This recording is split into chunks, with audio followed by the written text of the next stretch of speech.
Quru dəriyə qarşı nə etmək olar sualına cavab vermək üçün ilk öncə dərinin quruluş prinsipini və bir də ki, onun nə üçün quruduğunu başa düşmək lazımdır. Çoxdan da gözlənən bu videoya sözü uzatmadan keçid eləmək istəyirəm. Bugün ilkin dayanacağımız dərinin quruluşu olacaqdır.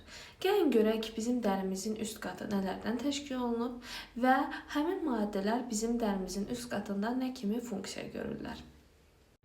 Şəkildə dərimizin yan kəsidinin mikroskopik görüntüsünü görürsünüz. Ən üst qat epidermisdir dərinin və onun da ən üst qatı striatum corneumdur. Və bizim söhbətimiz bugün bu qat ətrafında olacaqdır. Bu striatum corneumun daha yaxından göstərilmiş şəklidir. Gördüyünüz kimi striatum corneum təqribən bu hissədir. Dərinin ən üst təbəqəsidir və bu təbəqə keratinositlərdən, daha doğrusu korneositlərdən, yəni nüvəsi